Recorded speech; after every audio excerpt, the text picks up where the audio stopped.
अस्सलाम वालेकुम मेरी प्यारी बहनों। तो कैसी हैं आप सब? मुझे उम्मीद है आप सब खैरियत से होंगी इंशाल्लाह। मैं आज आपके लिए लेके आई हूँ मज़ेदार मीठी मीठी रसमलाई की रेसिपी। दूध मैंने लिया है 1 किलो और दूध मैंने बॉयल होने के लिए रख दिया। दूध जो है बॉयल हो चुका है। अब मैं दूध को पकाऊंगी तकरीबन 5 से 7 मिनट ताकि दूध जो है थोड़ा गाढ़ा हो जाए। तो आपने वीडियो को एंड तक देखना है, वीडियो को छोड़ के कहीं नहीं जाना। मैं अब दूध में शामिल कर दूंगी 3 अदद छोटी इलायची। आप चाहें तो इसका पाउडर भी शामिल कर सकती हैं और दूध को मज़ीद पकाऊंगी। दूध में शामिल कर दूंगी 1 कप चीनी। चीनी अपने टेस्ट के मुताबिक कम या ज़्यादा कर सकती हैं। बिस्मिल्लाहिर्रहमानिर्रहीम। और साथ ही शामिल कर दूंगी कटे हुए बादाम। बादाम लिए मैंने यहाँ पे 15 अदद। ये भी मैं दूध में शामिल कर दूंगी और दूध को पकने दूंगी। और अगर आपके पास ज़ाफ़रान हो तो आप वो भी दूध में ऐड कर सकती हैं। बहुत अच्छा, उससे ना जायका भी बढ़ता है और कलर भी बहुत अच्छा आता है। मैंने लिया है आधा कप दूध। इसमें मैं ऐड कर दूंगी रफ़ान कस्टर्ड जो कि मैंगो फ्लेवर में है। आप मैंगो ये स्ट्रॉबेरी कोई भी फ्लेवर जो है ना अपनी पसंद के मुताबिक इस्तेमाल कर सकती हैं। तो मैं ऐड करने लगी हूँ इसमें रफ़ान कस्टर्ड। ये मैंने लिया है 1 टेबल स्पून। 6 से 7 मिनट पकाया है चीनी, बादाम और छोटी इलायची डाल के। अब मैं इसमें ऐड करने लगी हूँ कस्टर्ड जो कि मैंने दूध में अच्छी तरह से मिक्स कर लिया है। और आहिस्ता आहिस्ता इसको पकाऊंगी और चमचा में चलाती रहूँगी।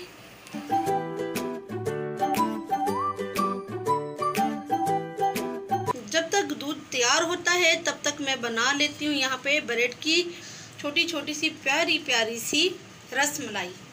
तो ये देखें मैंने एक जो है तैयार कर ली है। आप किसी भी शेपर से या कि फिर घर में कोई भी आपके कैप है ना तो आप उससे इसकी शेप बना सकती हैं। आपको चाहे रसमलाई थोड़ी बड़ी रखनी है, ये छोटी, ये आपकी अपनी चॉइस है। तो मैंने ये ऐसे कैप ली है नमकदानी की।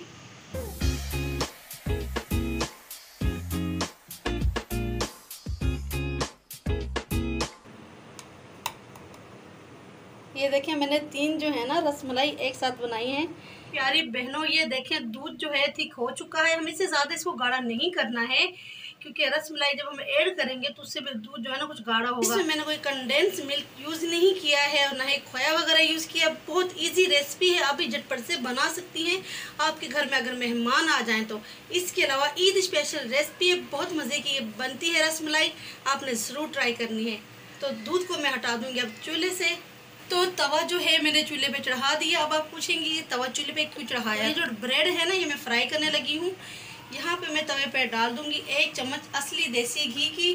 आप चाहें तो ऑयल वगैरह भी इस्तेमाल कर सकती हैं, लेकिन अगर आपके पास देसी घी मौजूद है वो भी घर का बना हुआ तो आप वो ज़रूर इस्तेमाल करें।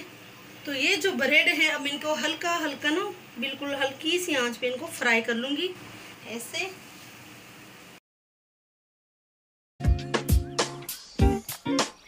सुनहरा होने तक मैं इनको ना पकाऊंगी। ये देखिए ये कलर चाहिए हमें ब्रेड्स का।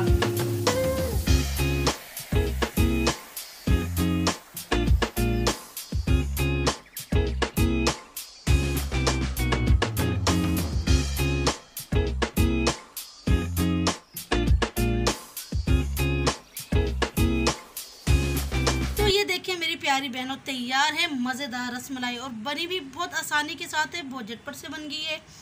आपको कोई भी खोया वगैरह ऐड करने की ज़रूरत नहीं है, कंडेंस मिल्क वगैरह ऐड करने की ज़रूरत नहीं है, बहुत जल्दी बन जाती है। अगर आपके घर पे मेहमान आ रहे हो तो आप इस तरीके से बना के मेहमानों को पेश करें। मैंने जो है ना मैंगो फ्लेवर लिया कस्टर्ड का, आप स्ट्रॉबेरी या कि फिर बनाना फ्लेवर भी ले सकती हैं।